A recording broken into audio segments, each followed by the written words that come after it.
Je suis très contente de te retrouver aujourd'hui avec une nouvelle vidéo sur 2025, l'année chamboule tout, et t'expliquer en quoi le chamanisme va vraiment t'aider à pouvoir te préparer, être solide pour pouvoir profiter de cette année que j'ai appelée une année chamboule tout.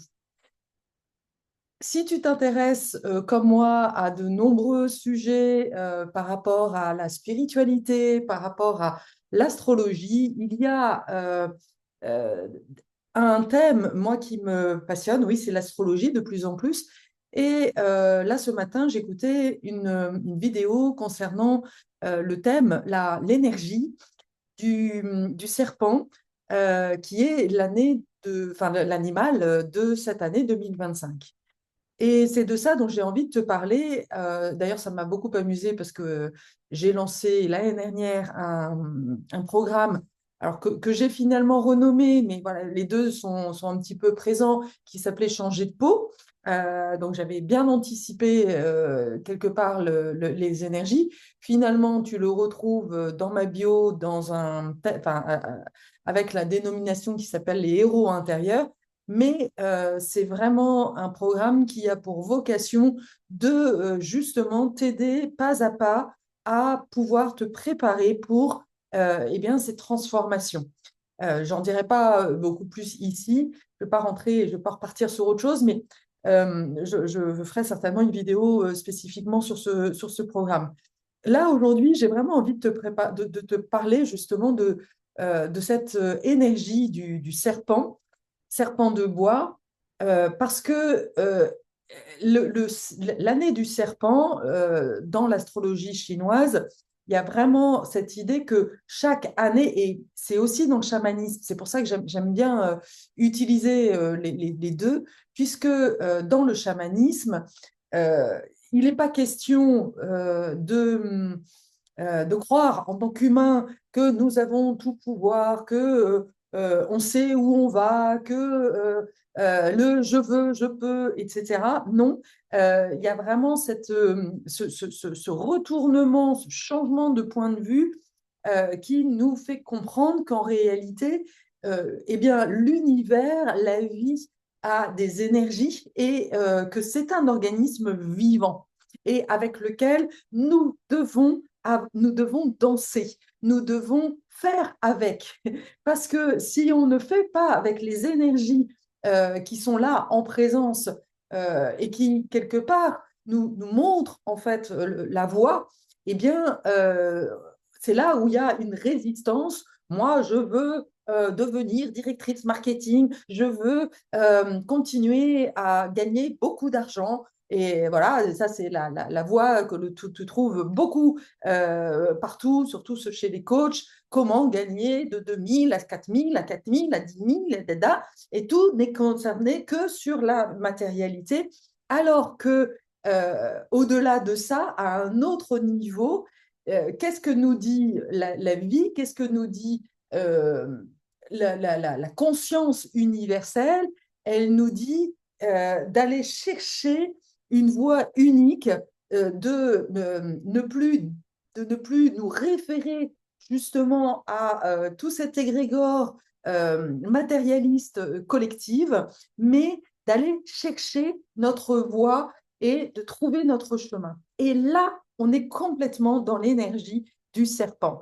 Et j'adore parce que tu vois que derrière, j'ai ma chaise qui est là, mais voilà, si je regarde, tu vois, hop, des serpents, il y en a deux. Ce sont des beaux cobras parce que le serpent fait partie de mes animaux totems.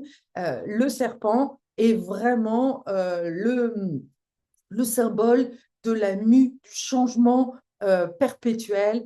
Et je peux t'assurer que de faire l'expérience de la médecine du serpent, ce n'est pas une mince affaire. Et c'est pour ça que j'ai vraiment envie de t'en parler, de pouvoir partager mon expérience par rapport à cette médecine du serpent qui nous oblige en effet à vraiment aller chercher notre singularité et voilà, non pas à continuer avec des modèles anciens et au contraire d'être de faire partie de celles et ceux qui vont eh bien, contribuer à ce changement, à ce nouveau monde. Et alors, comment se manifeste quelque part l'énergie du serpent? Et ça, c'est un des points fondamentaux dont j'avais envie de te parler aujourd'hui. Eh bien, c'est la notion de choc. Le choc, il y a plusieurs façons de faire des changements, des transformations dans une vie. C'est voilà, les choses qui peuvent se faire progressivement, des prises de conscience, voilà, doucement, doucement. C'est pas l'énergie du serpent. Le serpent, souvent, eh bien, le changement, il passe par des choses extérieures et qui va nous déstabiliser. Et c'est pour ça que dans cette vidéo, j'ai vraiment à cœur de t'encourager à anticiper, à te préparer. L'année du serpent, ça a été l'année du 11 septembre, par exemple, voilà, ou qui a quand même chamboulé la vie de beaucoup de gens. Et ce sont des années qui marquent l'histoire. Tout le monde sait, tout le monde se souvient qu'est-ce qui s'est passé dans sa vie en 2011. Moi, j'ai vraiment, voilà, je me souviens très bien où j'étais. Et voilà, ça montre à quel point ce sont des années marquantes et qui va justement, qui agissent comme une déflagration, quoi, hein, un truc qui t'oblige à faire un espèce de stop et de prendre conscience, de revenir ici et maintenant, d'arrêter de fonctionner un peu comme des robots et de te poser des questions un peu existentielles. OK, et de prendre des décisions.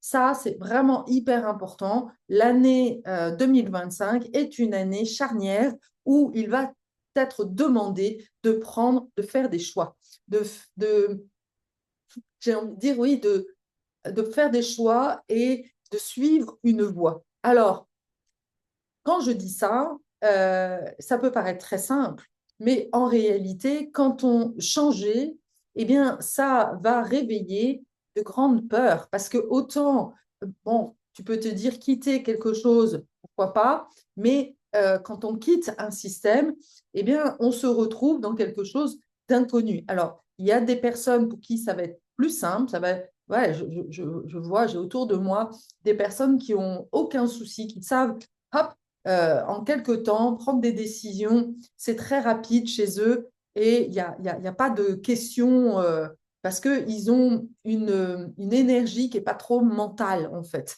Mais quand tu as vraiment une autorité et une sphère émotionnelle assez développée, eh bien, à ce moment-là, il peut y avoir beaucoup, beaucoup de résistance, résistance au changement. Et c'est là où je dis attention, parce que il y a ce que je remarque beaucoup en ce moment dans les personnes que j'accompagne, c'est une espèce de dualité entre une part qui a envie, qui a cette impulsivité et que tu connais bien d'ailleurs, hein, c'est une part de toi qui est un peu en mode bélier. Voilà, moi j'ai ma Vénus en bélier, donc je sais que je peux être très impulsive. Ok, j'y vais, je crois dans la vie et voilà, très enjouée, très qui surfe justement sur les choses.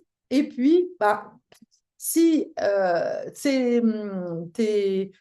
ton côté spontané s'est retrouvé à vivre des choses difficiles et où ouais, tu t'es pris des murs plus d'une fois, eh bien, ça va commencer à développer une peur, une espèce de paranoïa intérieure et comme un espèce de frein. Alors, tu comprends bien que d'un côté, as envie de vraiment pousser l'accélérateur à fond et de l'autre côté, le frein, c'est le système nerveux qui dit, oula, non, attention, danger. La dernière fois que tu t'es précipité, eh bien, tu t'es pris un mur, eh bien, le système nerveux, ce qu'on appelle d'ailleurs le système activateur réticulaire, eh bien, est un mécanisme dans ton cerveau qui va quelque part comme euh, réveiller et te mettre en mode prudence en lien avec le passé. Sauf que ce n'est pas parce que ça s'est passé hier que ça va se repasser aujourd'hui. Et l'idée, c'est justement de faire un espèce de reset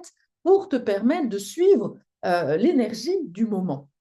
Et c'est là où l'année 2025 peut être vraiment problématique pour beaucoup, beaucoup d'entre nous, parce que va y avoir, eh bien, il y a une énergie, comme je l'ai dit, globale, collective, de avançons, trouvons notre voie, sortons des sentiers battus. C'est vraiment ça, c'est sortir des sentiers battus.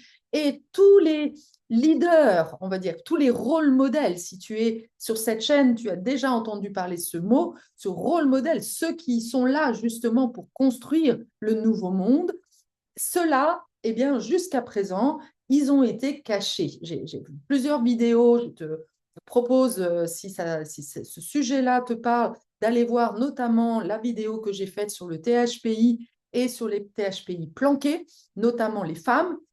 Oui, il y a beaucoup de femmes qui sont très intelligentes, qui ont en fait la carrure en fait de leader et de rôle modèle, mais voilà, qui n'ont, pour des raisons souvent familiales où justement leur parole n'a pas été entendue, elles ont été ignorées, elles ont été rognées, elles ont été éclipsées par papa-maman.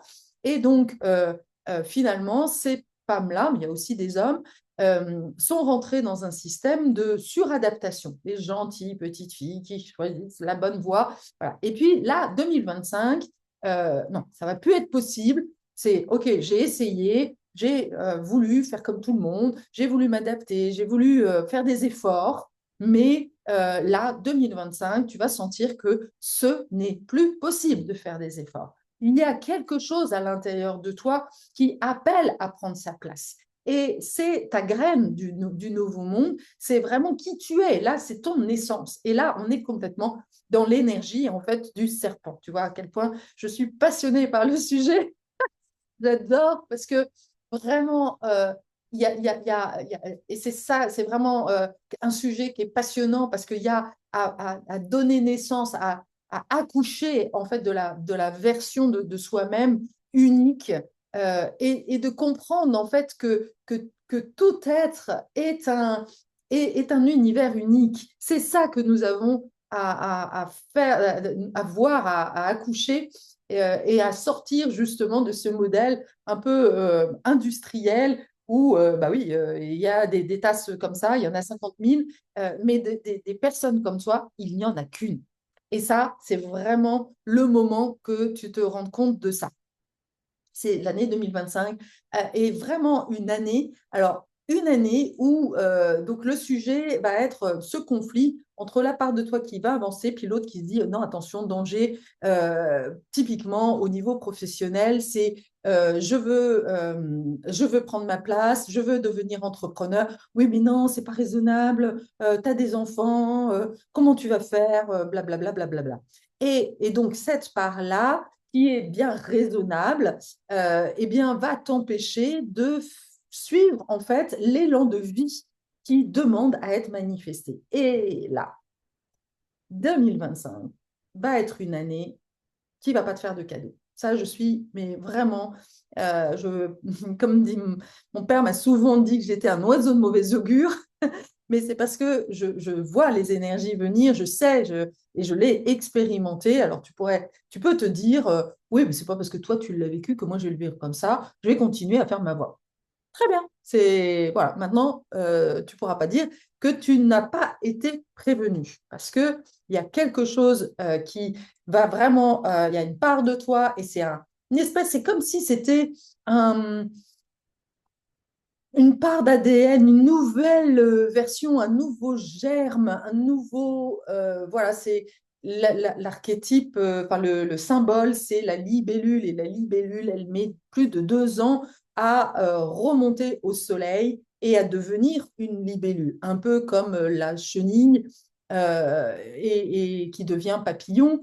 Mais l'idée derrière, qui est encore plus forte avec la libellule, c'est que ça se fait de manière soudaine, en fait, à contrario du modèle du papillon. Donc, il y a, et c'est là où on va commencer à comprendre la magie de la vie, c'est-à-dire que l'énergie du serpent va vraiment être là pour favoriser, en fait, pour comme encourager cette nouvelle version de toi-même à vraiment éclore. Et elle, elle va tout faire, et c'est là où souvent on interprète très mal les événements.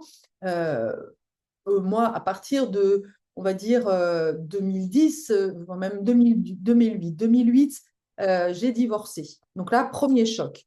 Et là, je me dis, waouh, bah ouais, je comprends pas, j'étais dans mes peurs, et là, c'est un peu le modèle que vivent beaucoup de gens. Tu es dans une sécurité, tout va bien, ton couple, tout ça, tout va super bien. Et tout d'un coup, du jour au lendemain, alors même si après coup, tu te dis, ouais, en fait, je le sentais venir, mais voilà, on a un système nerveux et puis un fonctionnement qui souvent dit non, mais ça va aller, ça va aller, ça va aller. Voilà, on met tout ça de côté. Et voilà, il y a un moment donné où typiquement, eh bien, l'énergie du serpent va activer, va provoquer un chamboulement pour justement eh bien, t'amener au mouvement. L'énergie du serpent est vraiment là pour te mettre en mouvement. Et donc là, typiquement pour moi, 2008, ça a été l'année où j'ai dû quitter la Grèce, où voilà, j'étais expat, j'avais une vie de rêve jusqu'à présent, et pour continuer mon chemin. Et là, c'était typiquement une opportunité pour moi de vivre seule, d'apprendre en fait à me retrouver et à faire ce chemin d'individuation. Oui, sauf que dans mon modèle, ma structure familiale et dans mon modèle voilà, qui était présent jusqu'à présent et qui est, ceci étant dit, très imprimé par les premières années de ta vie, on va dire les 7 premières années de ta vie, eh bien, créer une espèce de structure et dans lequel, voilà, qui te conditionne. Et donc, moi, dans ma structure, qu'est-ce qu'il y avait? C'est sécurité, eh bien, c'était le père et le travail. Voilà, l'obligation, j'avais coché les cases d'ailleurs, du diplôme, de la famille, du mari, etc., etc. Et là, bah, il y avait justement cette opportunité de casser. Là, typiquement, les énergies du serpent, même si ce n'était peut-être pas ces énergies-là qui étaient là à ce moment-là, il y avait vraiment une invitation à justement oui, briser en fait les chaînes du passé, réviser, vérifier que la structure, la façon de penser, les valeurs qui avaient été les miennes jusqu'à présent, est-ce que c'était vraiment les miennes ou est-ce que j'étais simplement attachée à une loyauté familiale? Et en réalité, c'était ça. Mais à ce moment-là, je ne l'ai pas compris en fait. Donc, j'ai continué. Je suis revenue à Paris et de nouveau, c'est retour en arrière. Je suis repartie dans des entreprises qui étaient très, très loin de mes valeurs, les assurances, les banques. Et donc, qu'est-ce qui s'est passé? Maladie. Normal. Le corps, lui, il est en train de te dire qu'il y a une créativité. La maladie, eh bien, indique qu'il y a une créativité qui n'est pas mise en pratique, que tu es en désharmonie, en désaccord. Il y a un désaccord entre ton âme et ce que tu es en train de manifester. Ta créativité, c'est ce que tu es en train de manifester là, ici, dans ton présent. Et donc, dès qu'il y a de la maladie, il y a quelque chose, ou alors ça peut être simplement une angoisse, un grand stress. C'est quelque part que ton corps est en train de te dire, mais en fait, tu forces quelque chose, tu es à contre-courant. Et donc, mais encore une fois, à ce moment-là, je ne le savais pas. Dans mon système, c'était je dois gagner ma vie, je dois m'occuper de mes enfants, etc. Et donc, j'ai continué, malgré tout. J'ai continué, j'ai changé de taf.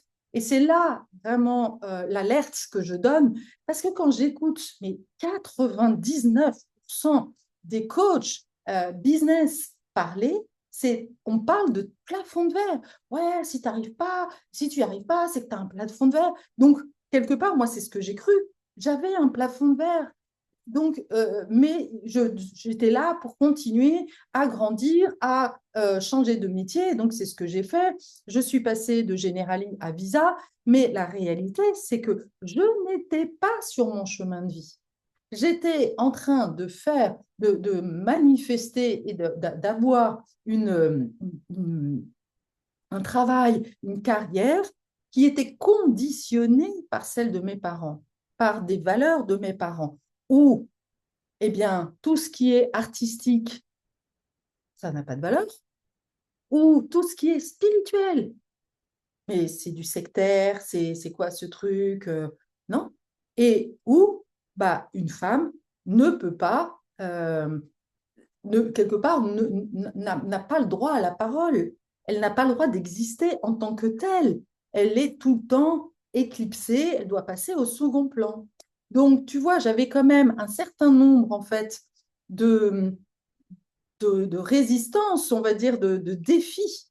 Mais c'était des obstacles qui sont sur mon chemin, qui étaient sur mon chemin. Et à partir du moment où j'ai compris que c'était ça que j'avais à, à dépasser, eh bien, ma direction, elle a été beaucoup plus claire. Et là, j'ai écouté, et ça a été aussi la connexion avec mon corps, parce que jusqu'à présent, c'était ma tête qui décidait, c'était mon angoisse qui décidait, ma peur de manquer, ma peur de ne pas y arriver, ma peur, tout ça. Et quand tu as une peur qui est là, eh bien, forcément, elle se manifeste.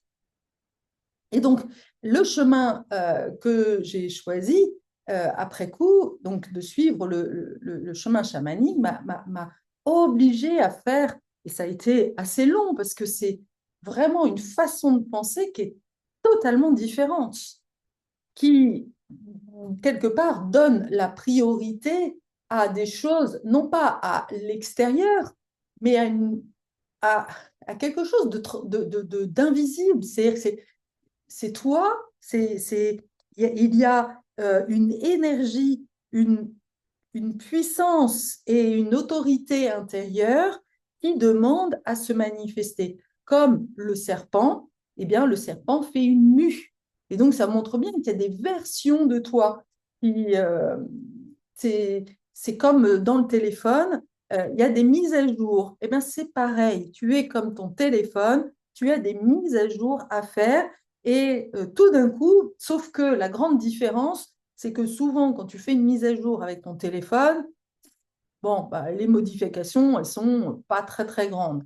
Toi, je peux t'assurer que tu peux te rendre compte, au final, tu me verrais, moi, si tu regardes sur Internet, tu tapes Carole Le Picard sur Google, tu vas retrouver des photos de moi il y a 10, 20 ans, 30 ans. Tu verras, c'est une autre personne.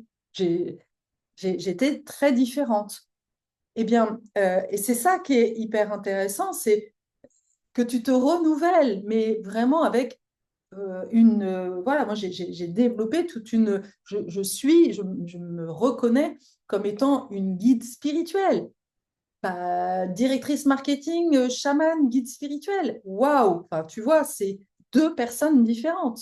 Et c'est génial, en fait, de te dire que dans ta vie, tu as eu la possibilité de jouer deux rôles tellement différents. Et c'est pour moi, en fait, l'énorme opportunité qui t'est offerte en 2025 de devenir vraiment, souvent d'ailleurs, la personne que tu as peut-être projetée à l'extérieur, que tu as reconnu, que, voilà, qui t'inspire. Moi, je sais que depuis que j'étais enfant, j'ai toujours été inspirée par les personnes un peu rebelles. C'était Sissi l'impératrice. Alors bon, c'est resté Sissi l'impératrice, mais n'empêche elle était cette énergie, c'est-à-dire cette femme qui ne voulait pas rentrer dans le moule des conventions. Zorro, voilà, c'est un peu. Voilà. Moi, j'ai cette énergie-là en moi et l'énergie du serpent. D'ailleurs, je rajoute ça, c'est retrouver sa part, c'est développer la part individuelle au service du collectif. Et cette énergie-là, cette nature-là, elle est très présente. Elle va être de plus en plus présente là dans les prochaines années. C'est-à-dire qu'on est vraiment invité à titre, et plus qu'invité, on va être poussé à titre individuel à devenir le changement que l'on veut voir dans le monde. C'est-à-dire que toutes les personnes qui voient bien que le système ne fonctionne pas, que le système de santé est complètement basé sur le fait de cacher, surtout, il ne faut pas avoir de douleur, il faut cacher, tu prends des antidépresseurs, et donc on va étouffer tout ce qui est émotionnel, mais donc du coup le corps, en fait, il ne peut plus fonctionner, en fait, ça, c'est plus possible. Et ça, tu as compris que le système de santé, notamment tel qu'il est proposé aujourd'hui, ne fonctionne pas. Le système éducatif, je lisais encore hier un post d'une personne qui a fait des études pour s'occuper des enfants dans les crèches, mais elle dit, mais c'est l'horreur, en fait, tout le monde est en burn-out, c'est la crise totale, mais ça veut... Et quand on connaît, en fait, le côté très malléable et l'éponge émotionnelle que sont les enfants, on se dit, mais my God, quoi, on met les enfants dans des crèches au milieu de stress, d'angoisse, et les enfants vont prendre ça. Et donc, elle voit, en fait, que le système n'est pas bon, mais elle se sent impuissante. Et donc, quand on se sent impuissant, c'est justement là qu'on a quelque chose à proposer. On est le maillon qui va justement proposer des choses nouvelles. Et il va falloir justement prendre le risque de sortir du système, de développer notre idée, de devenir, de laisser ces idées que l'on a se manifester, réaliser et faire confiance à la vie. Et c'est ça qui est difficile. Et c'est là où la dimension spirituelle va vraiment prendre tout son sens. C'est le chemin de la foi, c'est le saut de la foi où en fait tu te dis, ok, je vais essayer, mais et avec la peur, c'est oui, j'ai peur et à la fois, je sens que je n'ai pas d'autre choix parce qu'il y a quelque chose à l'intérieur de toi qui est plus fort. Et ce quelque chose qui est plus fort que toi, c'est ton âme. Et ton âme, dis-toi bien que ton âme est la part de toi, justement, qui est connectée avec l'univers et qui va danser. Là, tu vas danser avec. C'est comme si tu étais tiré, en fait, par l'univers, par le cosmos, et qui va te guider, qui te dit, oui, c'est ça, vas-y. Mais comme un bon parent, finalement. Le cosmos est comme un bon parent qui sent que, ah oui, c'est ça que tu as à faire, et vas-y, je vais t'aider. Et vraiment, pour l'avoir vécu, euh, il y a vraiment cette phrase de aide-toi et le ciel t'aidera.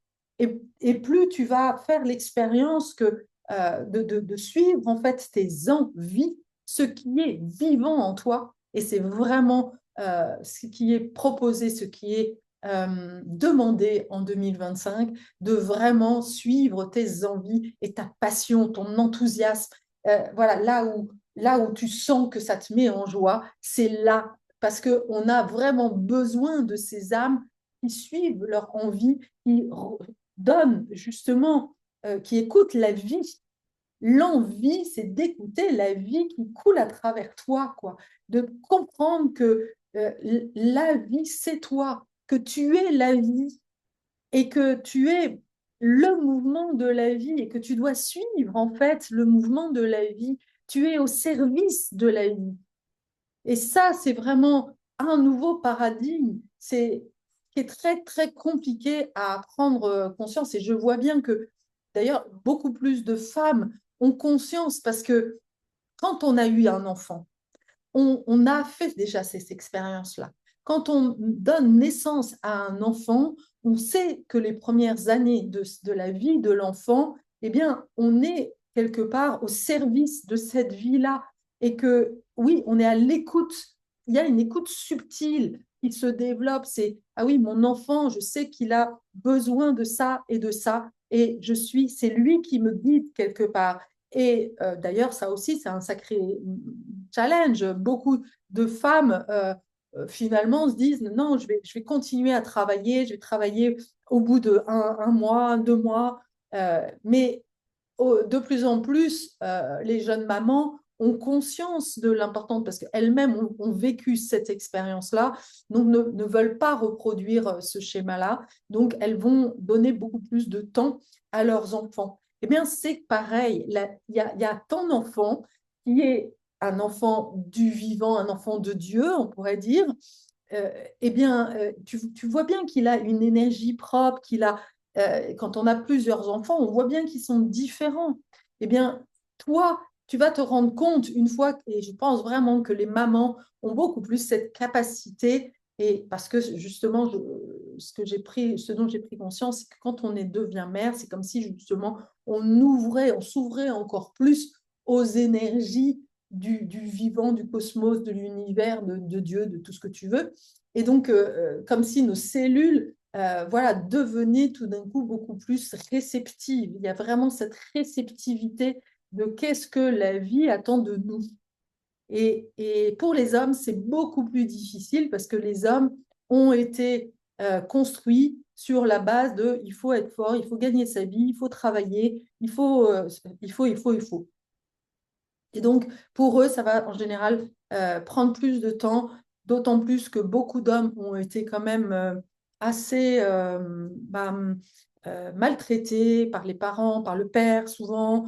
Euh, et donc, ils se sont renfermés et il y a voilà, un cœur qui est souvent un peu, enfin même très fermé et donc qui fait que la vie devient compliquée, mais eux aussi sont de plus en plus confrontés à cette vie qui tout d'un coup s'arrête. Ils ont des projets, puis tout d'un coup, là, l'activité s'arrête. Et je remercie, j'honore vraiment les hommes qui ne rentrent pas dans le schéma de se dire c'est parce que j'ai un plafond de verre, il faut que je gagne encore plus, encore plus, encore plus, mais qui sentent en fait qu'il y a une opportunité pour eux de réviser des choses, de remettre en question leur vie, leur couple parfois, voilà, et qu'il y a vraiment une remise à jour à faire beaucoup plus en profondeur. Voilà. J'espère que cette vidéo t'aura éclairé sur ce que tu vis, peut-être déjà maintenant, parce que je vois que pour beaucoup d'entre vous, eh bien 2025 a commencé fort. Et surtout, voilà, que ça t'ouvre à une autre perspective que le fameux plafond de verre et d'être sceptique par rapport aux messages qui te sont proposés ailleurs, de dire, ah mais peut-être que finalement, ce que je suis en train de vivre est une opportunité pour moi de, de remettre en question, j'ai presque envie de dire, toute ma vie. C'est une opportunité de vivre autrement. Ça ne veut pas dire de nier ce que tu as vécu, mais te dire que peut-être que tu as une opportunité de vivre complètement autrement. Et je finirai juste par l'expérience de mon ami Carole Colino, avec lequel j'avais fait une vidéo, ça fait déjà de ça un petit moment, on s'est rencontrés sur LinkedIn avec Carole. Et Carole, eh ben, pour moi, elle incarne complètement ce changement, mais radical. Carole est une chanteuse de l'opéra. Et donc elle était dans un milieu, voilà, alors là, très paillette, où elle était mise en avant, etc. Et il y a 2 ans, je crois, elle a commencé par faire un burn-out. C'est peut-être plus que ça. Et c'est à peu près à ce moment-là où on s'est connecté. Et on a fait un travail ensemble. Et ce dont je me suis très vite rendu compte et que je lui ai partagé, c'est que je sentais que quand elle était, moi, je percevais déjà son personnage. Je voyais à quel point elle avait une part d'elle qui manifestait la joie. C'est génial de manifester la joie, mais c'était faux. Il y avait un truc forcé. Et moi, je le sens très vite, en fait, quand il y a quelque chose qui n'est pas harmonisé. Et donc, j'ai pointé ça très vite et on a fait un travail ensemble.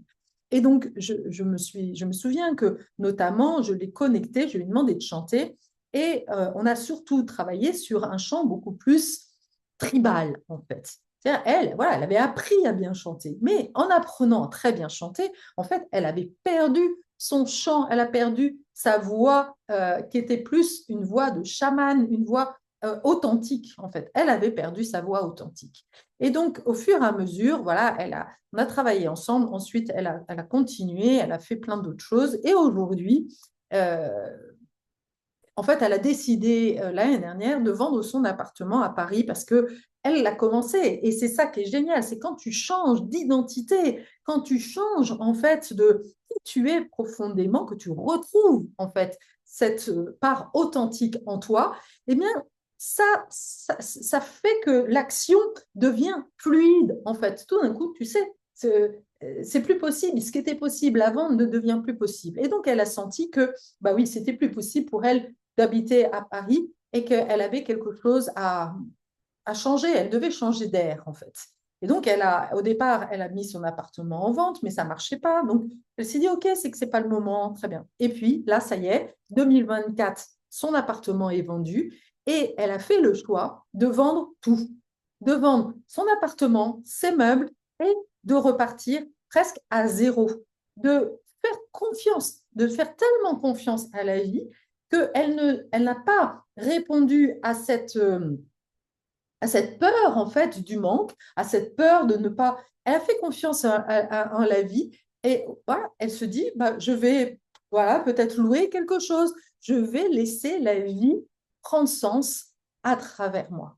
Je fais confiance à la vie de toute façon. Voilà, elle sait qu'elle peut de toute façon toujours trouver une location et elle a décidé de suivre la vie, de marcher avec la vie, de danser, de chanter avec la vie et de voir ce que la vie lui propose. Tu vois un peu le retournement, la révolution, mais au sens propre du terme, parce que la révolution, ça vient de rêve. C'est mettre le rêve en mouvement, en fait. Elle a complètement changé, mais elle s'est retrouvée et elle sait maintenant qui elle est. Elle a fait un travail tellement en profondeur de retrouver son être originel. Et parce qu'elle a retrouvé son être originel, alors elle a retrouvé sa voix, alors elle retrouve sa voix BOX et sa voix BEUE. Mais ça passe par là, ça passe par qui je suis. C'est le point de départ. En fait, qui tu es, souvent n'est pas vraiment l'être fondamental et primordial que tu es au fond de toi. Et qu'il y a c'est cette nature-là qui demande à être vue, à être vraiment voilà, d'éclore. Voilà, je finirai avec ça parce que je trouve que voilà, j'honore vraiment son parcours. Carole a 60 ans, je crois, quelque chose comme ça. Voilà, moi, je trouve que voilà, pour moi, elle est une rôle modèle dans ce sens où elle sait écouter et elle a traversé vraiment tous les obstacles et elle a accepté de descendre dans ses profondeurs, de traverser les nuits noires de l'âme et à la fois de continuer à faire confiance dans le rythme de la vie. Et là, waouh, elle l'éclot pour moi et elle a rencontré un chéri. Et voilà, et aujourd'hui, elle rayonne, mais voilà, ça demande un chemin. Belle journée à vous, à bientôt.